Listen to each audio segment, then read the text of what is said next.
Selamat pagi, hari ini saudara-saudara saya ketemu dengan Bapak Dewanto.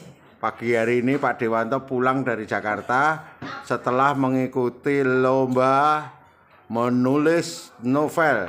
Dan alhamdulillah Pak Dewantonya mendapatkan juara 1. Nah saya ingin Pak De, saya mau tanya Pak De, sambil nyantai bae Pak De, seniman sastrawan nyantai, sastrawan ya. Asline jenengan ki wingi ki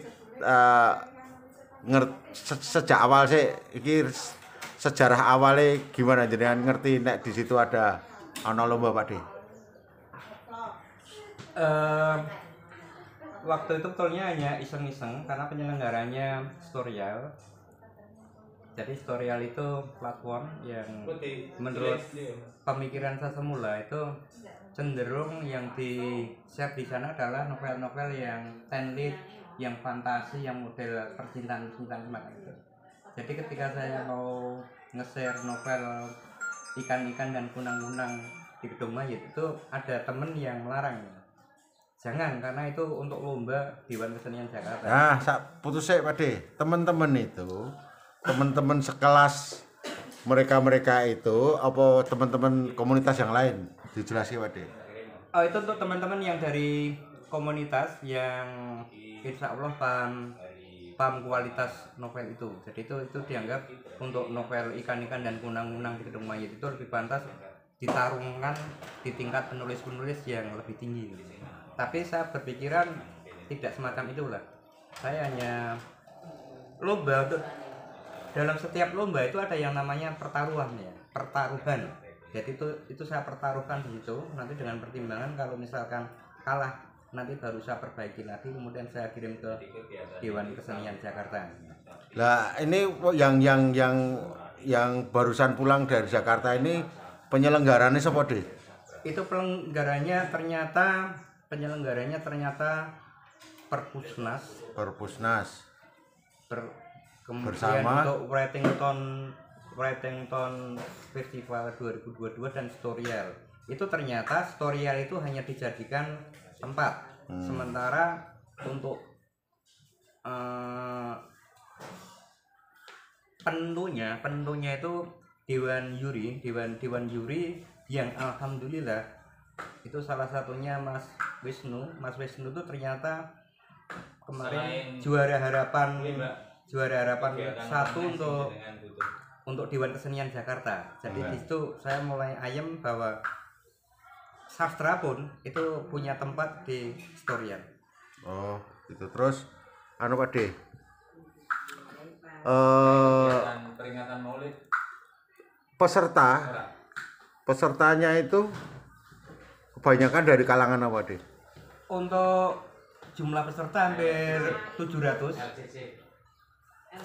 Penulis-penulis nasional ikut masuk, di dalamnya ada Han Gagas, ada Yudi TH dan sebagainya. Mereka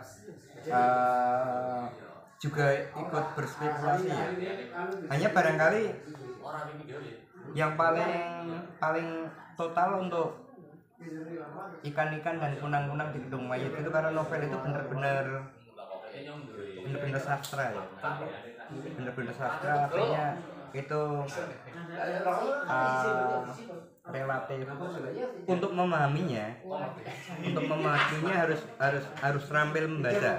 Sebab itu saya buat dalam bentuk mosaik, ada 23 mosaik. Untuk tahu kalau mosaik itu ditata, diatur nanti bentuknya menjadi macam apa. Untuk tahu itu harus membaca semuanya. Kalau hanya membaca sepotong-sepotong itu nggak akan paham maksudnya. Itu bentuk genre apa sudah memang Pak, apa genre penulisan apa memang jenis seperti itu sudah banyak yang menggunakan? Tidak banyak. Jadi itu cara pengaturan plot itu alur. Untuk alurnya itu tidak alur maju, tidak urut dari A, B, C sampai Z.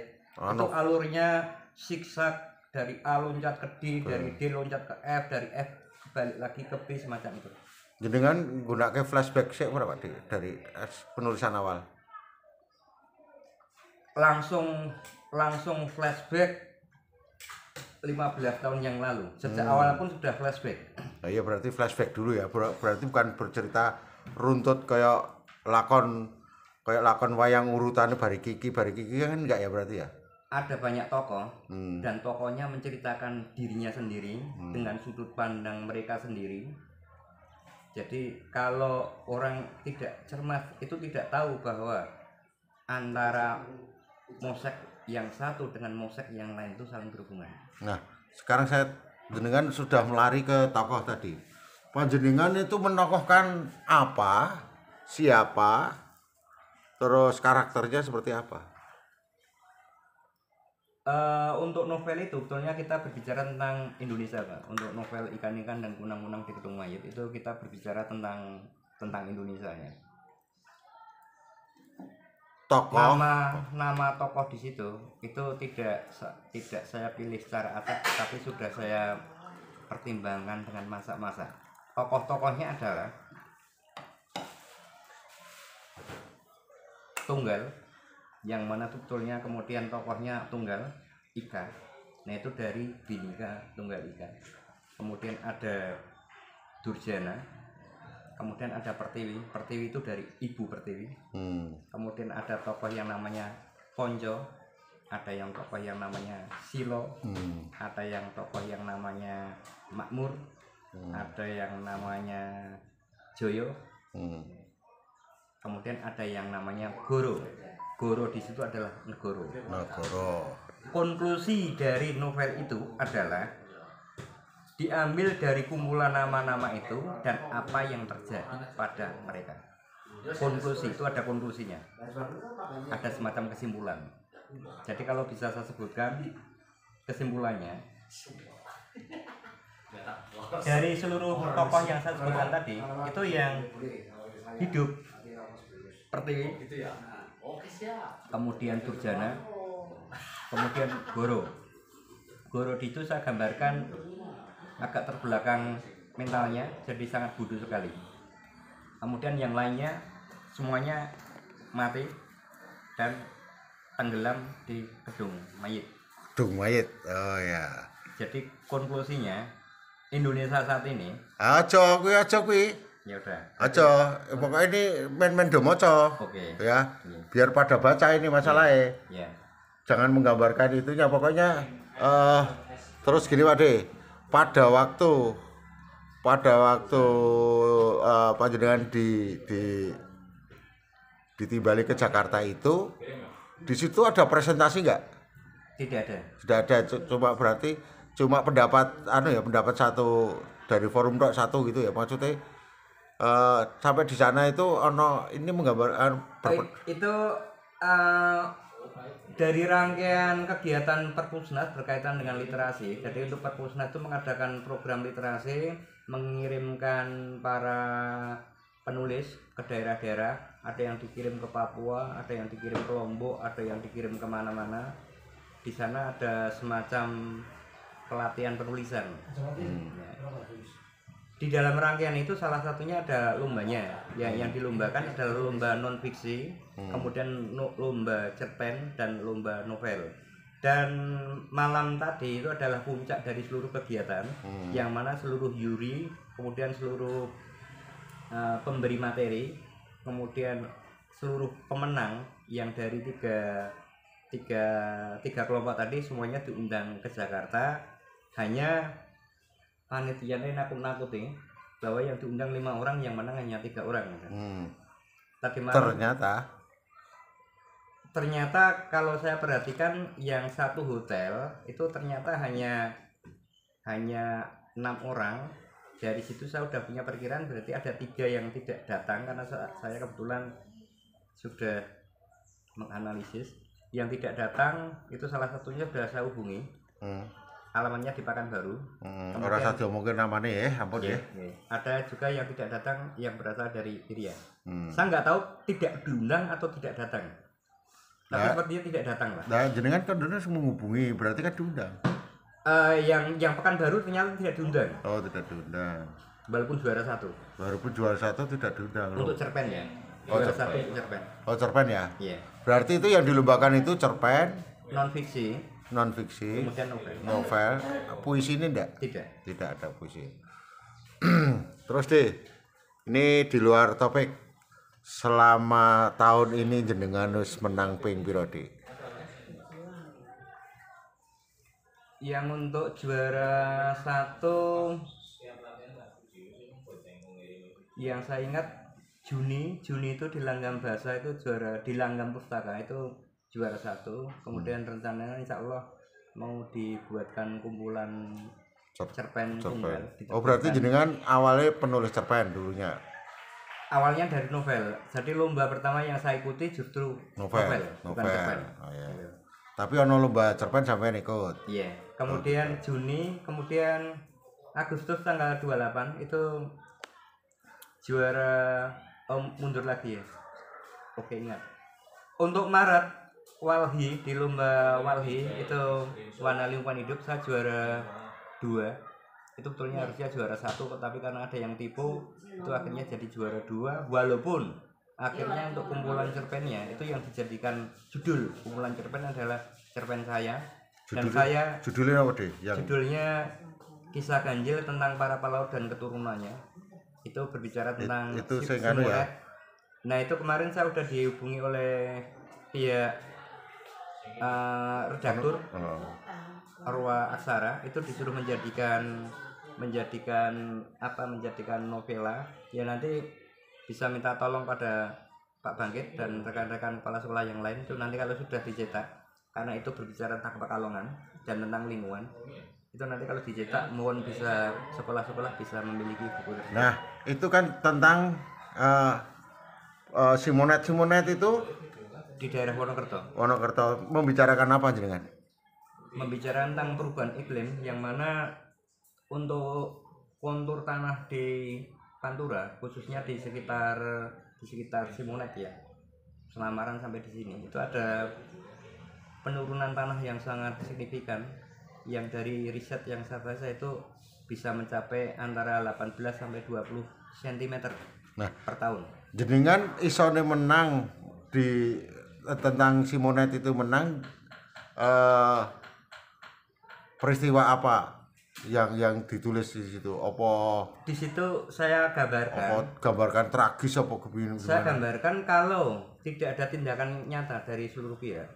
Ya, saya gambarkan itu untuk yang, karena ini fiksi ya, makanya saya harus. Jadi kan cerita fiksi ini harus lebay. Ada seseorang yang begini lebaynya gimana? Harus lebih. Maka saya perkirakan bahwa 100 tahun ke depan itu aspal di Jalan Pantura itu sudah tenggelam kalau tidak ada tindakan yang drastis untuk mengatasi masalah tersebut. Itu yang paling tragis. Ya. Terus enggak, ini tentang Simonet itu jenengan menceritakan apa-apa, ada seseorang yang tenggelam apa omahe entek gimana? Ya, di situ saya hanya menggambarkan bagaimana yang dirasakan penduduk Simonet karena mereka tidak berdaya. Tanamannya terkikis satu persatu oleh air laut, tanahnya digerus oleh air laut senti demi senti, sampai akhirnya untuk data terakhir ketika saya menulis itu, dari sekitar 70-an kakak di sana itu tinggal sekitar 10 kakak ya di sana. Itu sudah yang bagian pinggir laut itu sudah air lautnya sudah sampai ke atap itu. Nah, sekarang ini tak hubungkan dengan Pak, dengan apa itu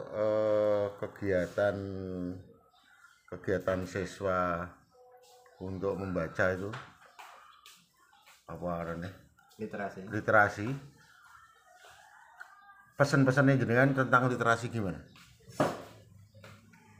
Literasi yang berkaitan dengan membaca dan menulis itu, kalau menurut pengalaman saya pribadi, itu kalau hanya diunduh tidak bisa. Kalau hanya dihimbau tidak bisa. Itu harus dipaksa. Dan sebaiknya sekolah-sekolah itu punya program khusus, punya jadwal khusus, punya petugas khusus yang harus mengawasi kegiatan literasi tersebut. Tentu saja dengan dengan memberi kebebasan anak untuk membaca apa. Barangkali untuk pihak sekolah nanti bisa hanya mengarahkan yang kaitannya dengan tema. Ya, berkaitan dengan tema. Jadi tidak harus menulis tentang apa, Jadi untuk temanya barangkali bisa disesuaikan dengan P5 yang kaitannya dengan karakter-karakter Pancasila itu temanya kan cukup luas lah. Iya. Ada gotong royong, ya berarti nanti anak harus membaca segala sesuatu yang berkaitan dengan gotong royong, apakah itu komik, apakah artikel, apakah itu cerpen dan sebagainya. Terus kemudian kalau literasi itu umpan baliknya apa kira-kira? Selama pelaksanaan jelas harus ada yang menunggui, harus ada yang tanggung jawab. Kemudian anak biar kembali ke tadi yang kaitannya dengan dipaksa tadi. Anak biar tidak ngapusi, jangan-jangan nanti disuruh baca A bukannya B. Anak harus semacam membuat resume, membuat catatan, ya, membuat catatan dan sebagainya. Yang mana tiap kali kegiatan catatan itu harus dikumpulkan, kemudian diperiksa. Tidak harus diberi nilai, tapi paling tidak itu hanya bagian untuk mengikat anak agar benar-benar membaca. Diperiksa, yang penting diperiksa ya. Betul. Diperiksa. Dan diberi umpan balik. Lah ya, berarti harus ada umpan baliknya kan ya. Iya. Untuk Pak, selama jenengan menjadi penulis itu kegiatan literasi yang baik di Kabupaten Pekalongan itu sudah kelihatan di mana? Saya tidak tahu. Soalnya saya punya rencana dengan Pak Eko itu mau membuat website, ya, yang mana nanti menerbitkan cerpen sama puisi dari penulis-penulis yang lain nanti dengan ada honornya. Tapi kemudian ada teman lain yang mengusulkan daripada begitu, mending jenengan bikin rumah baca gratis itu. Kemudian saya sebagai guru melihat yang terjadi di sekolah, bukan hanya yang di sesi 2 ya, itu ternyata memang minat baca anak sangat rendah sekali dari yang kita lihat di perpustakaan. Jadi jangan-jangan nanti saya keluar modal untuk beli buku. Kemarin juga saya sudah ketemu dengan pihak Perpusnas, kalau minta mau mendirikan rumah baca, kirim ngebel, buku saya kirim, macam itu. Jadi udah kemarin saya ketemu dengan pihak Perpusnas, sudah ditawari buku. Terus ini Pak, untuk literasi tingkat SMP itu kalau kendala perpustakaan apa Pak?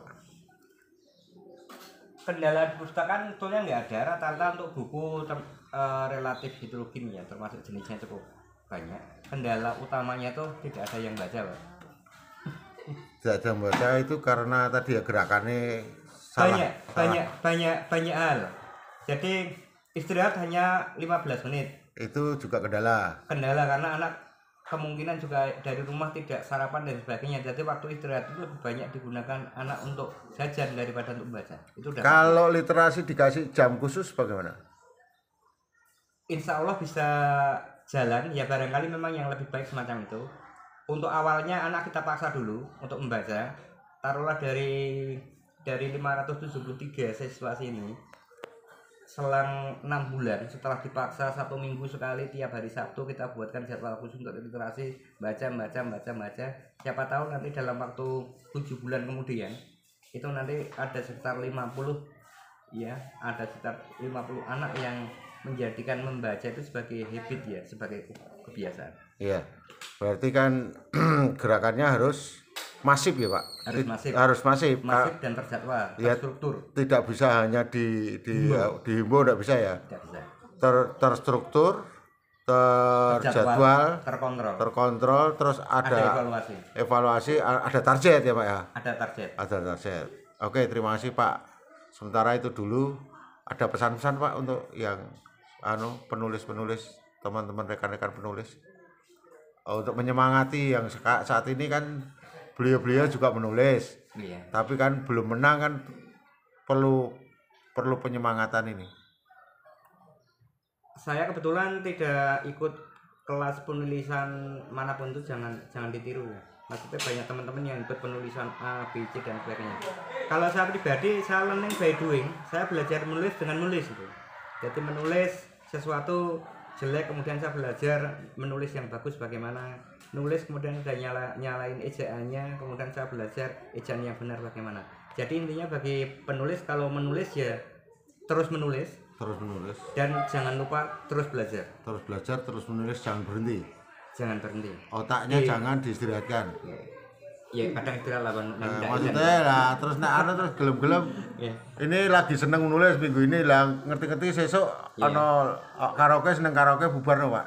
Iya, ya pokoknya harus kalau untuk ya nggak sukses juga nggak masalah. Nah, iya nggak susah enggak apa-apa. Nulis hanya untuk kesenangan saja, tapi yang jelas kalau tulisannya itu bagus, dibaca bagus itu menghibur banyak orang. Jadi nanti kalau sudah sampai tingkatan tertentu tetap harus ingat bahwa di atas langit masih ada langit dan masih ada langit lagi. Oke, terima kasih. Selamat buat Pak Dewanto untuk prestasinya yang selama ini. Semoga bisa dikembangkan ke teman-teman yang lain.